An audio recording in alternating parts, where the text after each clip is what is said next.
Glory, glory, hallelujah. Since I lay my burdens down. Ok, shalom à tous, bienvenue sur la chaîne Cherchons Dieu. Alors toujours dans la session des témoignages, aujourd'hui nous sommes avec Tinika qui va nous parler un petit peu d'elle et de son cheminement avec Christ. Parce qu'il est important de savoir que moi personnellement je ne connais personne qui a été touché par Dieu et qui est resté la même personne. Alors Tinika, déjà tu peux te présenter. Et ça fait à peu près 8 ans que j'ai donné ma vie à Christ. Amen. Et chose que je ne regrette pas jusqu'à maintenant. Ok, Amen. thank you. My name is Tinika. I am 26 years old. And I'm from Saint Lucia.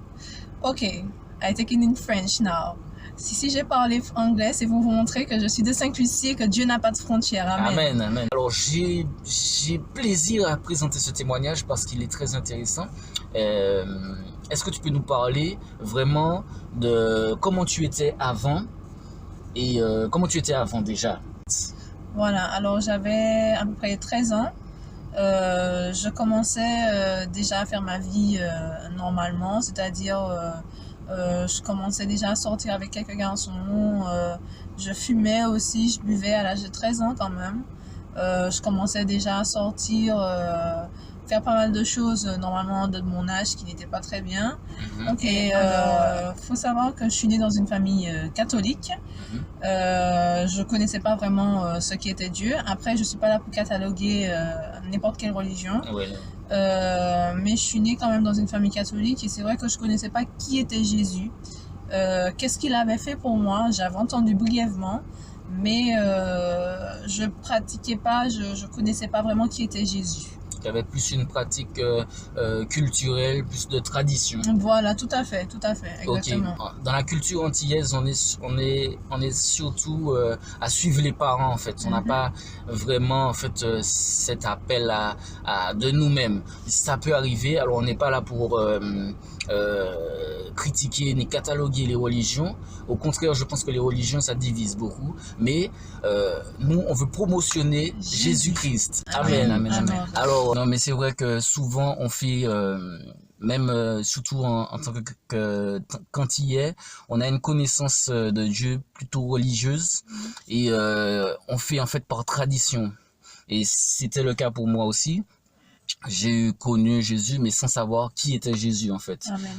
Mais une fois que tu as compris vraiment qu'est-ce qu'il a fait, qui il est et pourquoi il l'a fait, c'est là que tu as cet appel pour pouvoir chercher encore à le comprendre. Et c'est pour ça encore qu'il faut chercher Dieu. Parce qu'il nous cherche déjà, il frappe déjà à la porte. Dieu n'agit pas toujours de la même manière. Hein.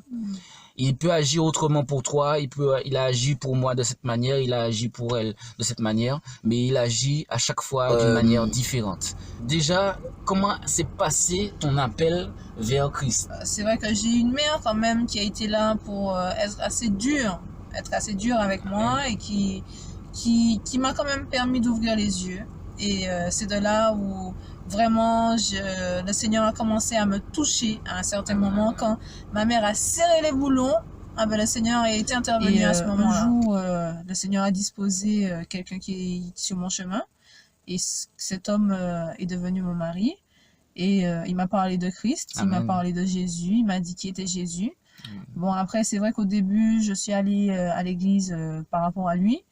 Mais c'est vrai que le Seigneur a utilisé cette situation pour pouvoir me sauver, pour pouvoir me toucher, pour pouvoir dire mon enfant, je t'aime et que je suis mort pour toi à la croix. Et j'ai saisi cette réalité, j'ai vraiment je me détournais déjà complètement du bon chemin, on va dire. Et le Seigneur m'a attiré à lui et je lui ai donné ma vie et je ne regrette pas. Amen, amen, amen. Très bien, très bien. Et je veux juste préciser quand même que Tinika depuis, elle est responsable d'un petit groupe d'évangélisation qu'on a à la mission chrétienne de Saint-Joseph, dont nous sommes combien? 10 membres. Donc elle a quand même une place et elle a vraiment pris à cœur cette mission pour Christ. Est-ce que tu peux nous parler aussi des bénédictions, qu'est-ce que tu as noté de différent dans ta vie depuis que tu es venu à Christ? Ah oui, c'est surtout, je vais vous dire, c'est surtout la paix, l'espérance. Amen. Quand tu es en Christ, mais tu vis vraiment une vie de paix, de joie et d'amour en fait, parce que tu as une sorte de paix en toi et tu sais que Dieu il te dit, je suis avec vous jusqu'à la fin. Amen. Et c'est ça, donc le Seigneur m'a touché à travers mon mari, celui qui n'était pas encore mon mari. C'est l'amour des frères et sœurs dans l'église Amen. qui m'a donné envie de rester. Mhm. Qui m'a donné envie de rester et je suis restée à mon église de Joseph jusqu'à maintenant.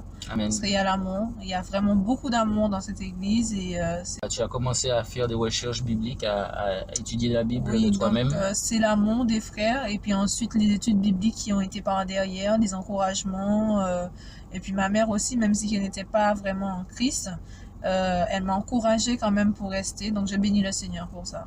Amen, amen. Alors dis-moi, au niveau de ta famille, comment ils ont reçu ça? Est-ce qu'ils t'ont repoussé ou alors au contraire, ils sont tous venus à Christ? Est-ce qu'ils étaient déjà tous à Christ? Alors non, pas du tout, hein. Donc comme je disais, je viens d'une famille catholique. Voilà. Ma mère, c'est vrai qu'elle a jamais été contre. Amen. Au début, ça lui a fait un peu peur, mais après, quand elle a vu les changements, comment elle s'est dit, waouh, le Seigneur fait de grandes choses. Elle a vu comment j'ai changé, comment j'étais plus la même personne. Donc, elle s'est dit, ok, va faire tes affaires, il n'y a pas de problème. Mais après, il fallait pas trop l'emmerder avec ça, Jésus, machin. Mais elle me laissait faire. Et au fur et à mesure, pendant 2 ans à peu près, plus de 2 ans quand même, j'ai prié pour toute ma famille. Il faut savoir que nous sommes à 4 filles. J'ai prié pour toute ma famille et le Seigneur a disposé comme il voulait. Il m'a éloigné du foyer familial et quelques jours après, toute ma famille s'est donnée à Christ. Donc béni soit le Seigneur pour ça. Ils sont tous venus à Christ après toi. Après, exactement, quelques années après. Par ton témoignage, en fait, ton Voilà, attitude. tout à fait, tout à Gloire fait. à Dieu, gloire à Dieu. Ça, c'est encore un puissant témoignage. Pour toi, quel est ton cheminement auprès de Dieu? D'accord, alors c'est vrai que mon cheminement auprès de Dieu, c'est vraiment ce que je demande à Dieu, c'est de pouvoir le suivre jusqu'au bout, parce qu'on a des difficultés dans cette vie, il faut pas se mentir, on a des difficultés, mais le suivre jusqu'au bout et le servir. Ouais. C'est ça que je demande à Dieu, pouvoir le servir, pour pouvoir parler de lui, dire qui il est. C'est justement pour ça aujourd'hui que j'ai accepté l'invitation de notre frère, pour pouvoir parler de ce que Jésus a fait pour moi dans ma vie. Et il a fait de grandes choses pour moi. Je me suis mariée, j'avais 21 ans. Le Seigneur a béni, j'ai ma famille maintenant. Amen. Et il me fait grâce. Il me fait grâce. Amen. Ben, c'est très bien. Ben, je suis content de pouvoir partager ça avec vous. Alors sachez que Christ fait encore de grandes choses dans la vie des gens et il faut vraiment le chercher. Cherchez Dieu d'abord et tout vous sera donné de surcroît. Amen. Amen. Shalom. Soyez bénis au nom de Jésus-Christ. Amen. Écoutez et votre âme vivra. Cherchez l'Éternel pendant qu'il se trouve. Invoquez-le dans ce qui est prêt. Que le coupable abandonne sa voie et l'homme malfaisant ses pensées, qu'il revienne à l'Éternel qui aura compassion de lui.